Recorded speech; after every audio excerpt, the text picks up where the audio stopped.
बेटे की असलियत देखकर माँ रोने लगी। शादी के दिन बेटे की असलियत देखकर माँ रोने लगी। जी हाँ दोस्तों, आज मेरे इकलौते बेटे शशांक की तीसरी शादी है। आज मैं बहुत डरी हुई हूँ। आज पता नहीं क्या होगा, क्योंकि पहली शादी वाले दिन भी मेरे बेटे ने बहू के साथ पता नहीं क्या कर दिया था कि वह बहुत ज़ोर से चिल्ला रही थी और शादी की पहली रात ही घर छोड़कर भाग गई और दोबारा कभी नहीं आई। और फिर हमने अपने बेटे की दूसरी शादी करने की सोची और सोचा शायद हो सकता है हमारी बहू में ही कोई दिक्कत हो। फिर हमने शशांक की दूसरी शादी कर दी। दूसरी शादी में भी वही हुआ जिसका मुझे डर था। बहू को मैंने अपने बेटे के कमरे में भेजा और सोचा कि अब सब ठीक हो गया है, लेकिन करीब 1 घंटे बाद बहू कमरे से बहुत तेज चिल्लाते हुए बाहर की तरफ भागी।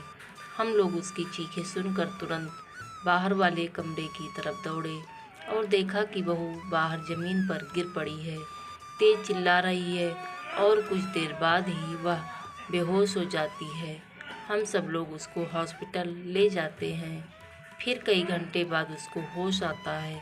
हम बहू से पूछते हैं कि बेटा क्या हुआ था कमरे में जो तुम्हारी ऐसी हालत हो गई, लेकिन वह कुछ भी नहीं बोलती है और डॉक्टर कहते हैं कि आप अपनी बेटी को ले जा सकते हैं। वह हमारे साथ ससुराल जाने से मना कर देती है। वह अपने मायके चली जाती है और कहती है कि मैं आज के बाद आपके यहाँ कभी नहीं आऊँगी। मेरे तो समझ में ही नहीं आता है कि अब मैं क्या करूँ। अपने बेटे से पूछती हूँ तो वह कुछ नहीं बोलता ही है और बातें टाल देता है। जब ज़्यादा फोर्स करो तो वह घर छोड़कर चला जाता है। इसी रात से पर्दा उठाने के लिए आज मैं अपने बेटे की तीसरी शादी कर रही हूँ। मैं देखना चाहती हूँ कि आखिर उस कमरे में होता क्या है जो बहू दोबारा उस कमरे में जाने को तैयार नहीं होती है। आखिर मेरा बेटा उनके साथ करता क्या है। और मैंने अपनी तीसरी बहू को बड़ी मुश्किल से इस शादी के लिए मनाया। उसे वादा किया कि मैं तुमको कोई भी मुश्किल नहीं आने दूंगी। हम लोग बस देखना चाहते हैं कि आखिर वहाँ पर होता क्या है, और जैसे ही कुछ गलत होगा हम लोग तुरंत ही तुमको बचा लूँगी। यह बातें सुनकर वह शादी के लिए मान गई है। शादी की सारी रस्में हो जाने के बाद मैंने अपनी बहू को अपने बेटे के कमरे में भेजा और मैं भी उस कमरे में चुपचाप एक कोने में छुप गई और इंतज़ार करने लगी कि कब मेरा बेटा आएगा। मैंने बाहर भी कई लोगों को खड़ा कर दिया था और कह दिया था कि जब मैं आवाज़ दूँ तो तुरंत कमरे में चले आना। मेरा बेटा शशांक कमरे में आया और वह पलंग पर बैठी थी। शशांक उसके बगल में ही बैठ गया। शशांक बहू से कहने लगा कि तुमने यह शादी क्यों की, मुझे यह सब नहीं पसंद है। मैं बेटे व बहू पर नज़र रखी थी। वह उनकी बातें सुन रही थी।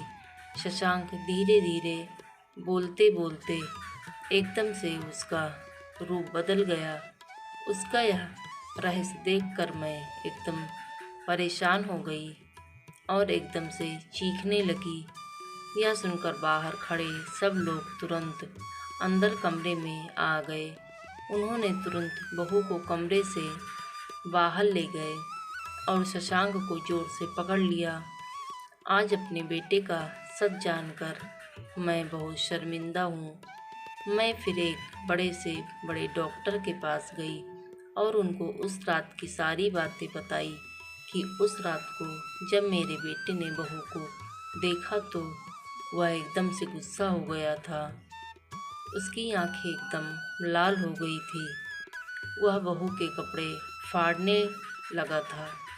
वह एक भयानक शैतान की तरह लग रहा था कि मानो जैसे बहू को खा जाएगा।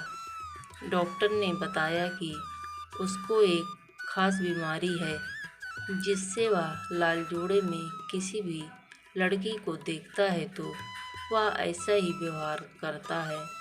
हमने कई महीनों तक उसका इलाज किया और वह पूरी तरह से ठीक हो गया। आज शशांक के 2 बच्चे भी हैं। आज शशांक अपनी पत्नी के साथ अच्छी ज़िंदगी जी रहा है। आज अगर मैं यह सब नहीं करती तो मुझे यह रहस्य कभी पता नहीं चलता।